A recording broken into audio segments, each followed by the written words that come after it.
आ जाओ page number 279। Question number 1 कल देख रखे थे ऑलरेडी। टू भी तो सेम बनेगा। वृत्त की त्रिज्या ज्ञात करना यदि उसकी जीवा की लंबाई दे रखे आपको, जीवा की लंबाई तथा केंद्र से दूरी दे रखे हैं, तब आपको त्रिज्या ज्ञात करना है। कौन सा नहीं बना इसमें से?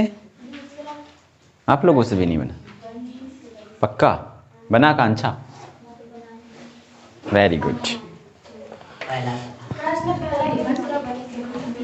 पहला क्या हो गया? ठीक, चलो देखो।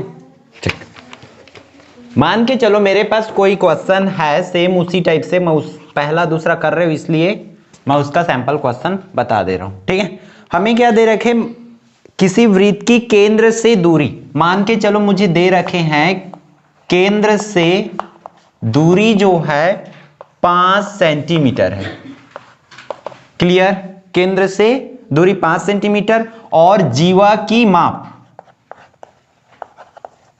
जीवा की माप मुझे दे रखे 24 सेंटीमीटर। तब मुझे निकालना क्या है?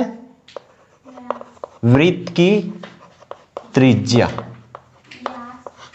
हाँ, तो त्रिज्या निकल गया तो व्यास भी निकल गया। ठीक, इतना दे रखे। चलो देखते हैं फिर। तो आपको एक छोटा सा ऐसा त्रिभुज बना लेना है।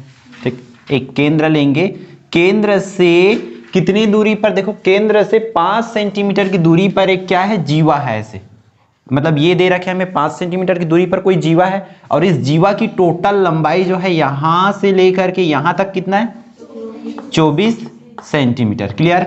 मैं इसका नाम रख देता हूं ऐसा, ए बी ओ, और इसको सी दे देते हैं। तब ये वाली इसकी त्रिज्या होगी, ऐसे लिखे चाहे ऐसे करें, वही उसकी त्रिज्या होगी।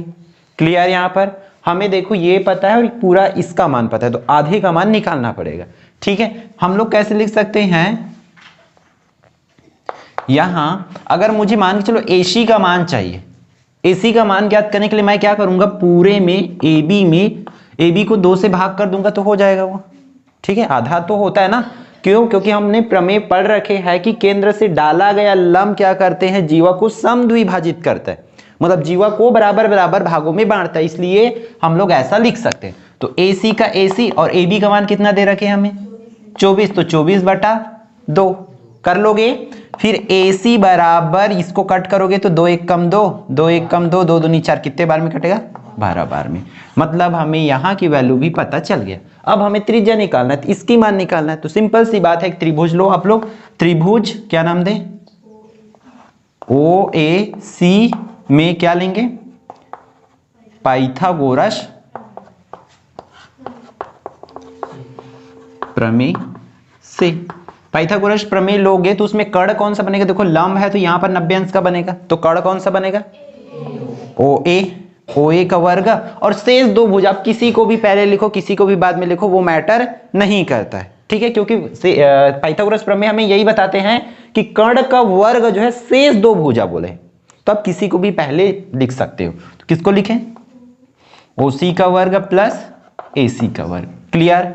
जिसका जिसका वैल्यू पता है उसको रखते चलो। हमें OA का नहीं पता तो OA लिखेंगे, बराबर OC क्या है? 5 का वर्ग प्लस में AC का वर्ग मतलब 12 का वर्ग। ठीक, तो OA का वर्ग बराबर 5 का वर्ग 25 प्लस 12 का वर्ग 144। क्लियर यहां तक? तो OA का वर्ग बराबर, दोनों को जोड़ दो फिर से, कितना होगा? 4 और 5 9 और 4 और 2 6, इतना। ठीक, हमें किसका मान चाहिए? OA का चाहिए, तो घात को भेजेंगे तो किस में जाएगा? करड़ी में, इतना। ठीक, तो OA का मान 13 हो जाएगा, क्योंकि इसका मूल कितना होता है? 13 होता है। सीधा सीधा लिख दो, OA ही तो क्या है? हमारी त्रिज्या है। अतः वृत्त की त्रिज्या कितना होगा? 13 सेंटीमीटर होगा। त्रिज्या बताने के लिए अगर आपको यहीं पर व्यास पूछ दे मान के चलो, तो व्यास के लिए आप क्या लिखोगे? 2 गुना गुणा कर दोगे। व्यास बराबर ऐसा होता है ना, व्यास का फॉर्मूला क्या होता है? व्यास बराबर त्रिज्या या 2 गुणित त्रिज्या करते हैं ऐसा। त्रिज्या का 2 गुना होता है ना, तो 2 का 2 और त्रिज्या आपका कितना आ रखे? 13, तो 13 दूनी कितना हो जाएगा? अगर व्यास पूछेंगे तब, और त्रिज्या पूछेंगे तो सीधा सीधा आता त्रिज्या 13 सेंटीमीटर होगा करके लिख सकते हो। अगर आपको व्यास पूछे तो आपको क्या लिखना पड़ेगा, 26 सेंटीमीटर लिखना पड़ेगा। क्लियर है अब? हाँ, अब दिखाओ तो फिर भाई करके। ठीक, क्वेश्चन नंबर 3 देखो तो फिर क्वेश्चन नंबर 3 में क्या बोल रहा है, आकृति 30 देखना पड़ेगा आपको। आकृति 30 मिला, ठीक है, जस्ट नीचे में है। क्या बोला जा रहा है कि पी क्यू वृत्त का व्यास है। हमें एक आकृति दे रखी इस तरीके से क्वेश्चन नंबर 3 में, उसमें ऐसा है पी क्यू दिए है, पी क्यू तो ये क्या है बोल रहे हैं, उसका व्यास है, व्यास है करके दिया हुआ है। और एम एन जो है लंब है पी क्यू पर, ये पी क्यू लाइन पर ऐसा आपका एम एन रेखा एक क्या है उस पर लंब डाला हुआ है, तो हम उसी को दिया है करके लिख सकते हैं। सॉरी, चेंज करता हूं, दिया है क्या कि एम एन जो है लंब किस पर है, पी क्यू पर लंब है, तो ऐसा लिख लेंगे एम एन। क्लियर यहां तक का? फिर हमें और क्या दे रखे, पी क्यू की वैल्यू कितना दिया, टोटल 10 सेंटीमीटर, मतलब यहां से लेकर कि यहां तक की लंबाई कितना है, 10 सेंटीमीटर। तब आधे का मान चलो ये हमारा केंद्र ओ है, तब हमारा वो उसको लिख लेंगे। उसके बाद हमें क्या दे रखे, पी आर कितना है, ये वाला है आर, यहां तक का हमें कितना दे रखे, 2 सेंटीमीटर। और पूछ किसको रहे हैं, तब हमें एम एन की लंबाई को ज्ञात करना है। आप कुछ बनाओ या ना बनाओ, इतना चीजें तो आपको करने आना चाहिए कि आपको क्वेश्चन में क्या दिया है और पूछ क्या रहा है, ये चीजें लिखना। ठीक है, यहां से आपका लगभग 1 मार्क्स जो है सिक्योर हो जाता है कि आप जो दिए हैं और क्या बनाने बोल रहे हो उतना को कर देते हो। तो क्लियर यहां तक का? अब क्या कर सकते हैं, हमें देखो इसको लाना, इसकी लंबाई ज्ञात करना है, एम एन की टोटल लंबाई को। तो उसके लिए हमें सबसे पहले आधा का निकालना पड़ेगा। तो आधा निकालने के लिए हमें ये त्रिभुज बनाना पड़ेगा। मान के चलो हम लोग ऐसा मिलाते हैं इसको इस तरीका से। क्लियर है? तो मुझे इसका भी तो मान पता होना चाहिए, जबकि मुझे इसका भी मान नहीं पता है। ओ से आर का मान तो पता नहीं है, भले मुझे आर से पी का मान या पी से आर की मान, ये वाली पोर्शन पता है, लेकिन इसका मान नहीं पता, इसका नहीं पता, तो इसलिए बारी बारी से सबको करते चलो। हम लोग यहां पर ले देखो व्यास कितना दे रखा है हमें, व्यास कौन सा है, पी क्यू कितना दिए हैं, 10 सेंटीमीटर दिए है ना। तब यहां पर अगर हम त्रिज्या की बात करें, त्रिज्या कौन कौन सा होगा हमारा, क्यू आर और ओपी, ये दोनों का मान कितना होगा, 5 सेंटीमीटर होगा ना।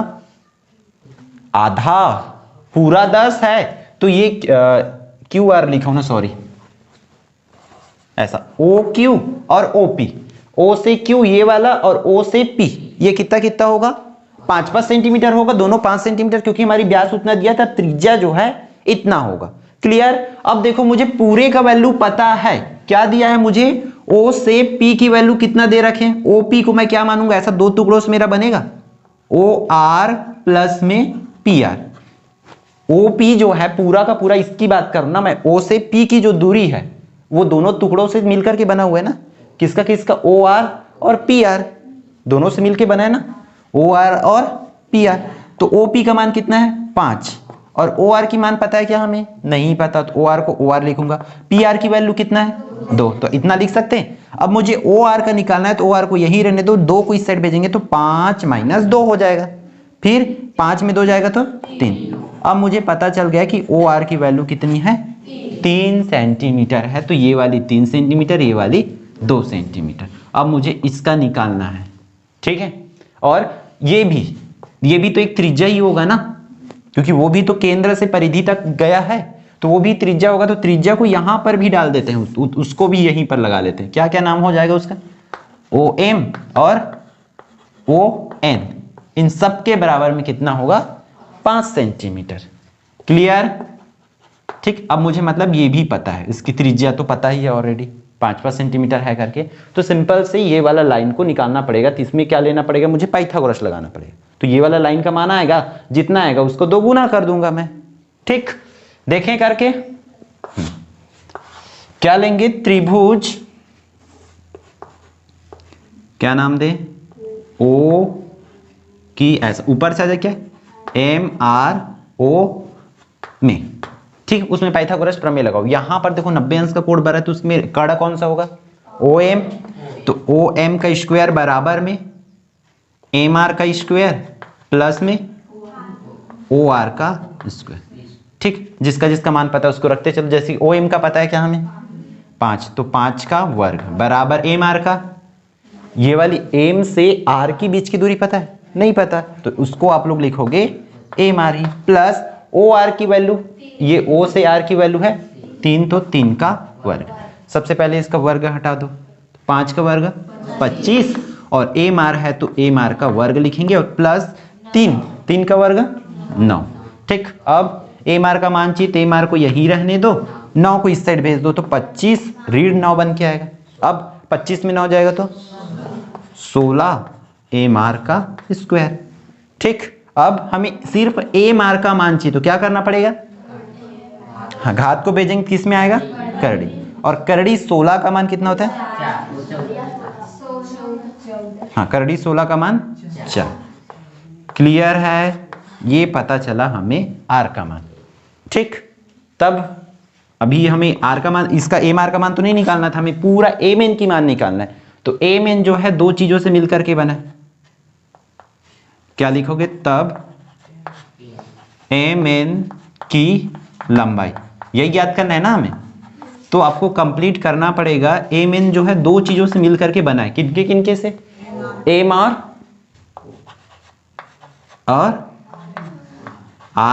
एन, तो दोनों का कितना कितना होगा, कितना आया आंसर 4, तो 4 + 4 ऐसा, क्योंकि इसका इस टुकड़े का मान 4 है तो इसका भी मान होगा, क्योंकि केंद्र से डाला गया लंब, मान के चलो केंद्र है ना, तो केंद्र से डाला गया लंब जीवा को क्या करता है, समद्विभाजित करता है, तो उसके वजह से ये दोनों का मान भी क्या होगा, बराबर होगा। जब इसका 4 है तो उसका भी 4 ही होगा, तो 4 और 4 8 सेंटीमीटर। अतः एम एन की लंबाई 8 सेंटीमीटर होगा करके आपको खत्म करना है। ठीक, डू इट, जल्दी करो।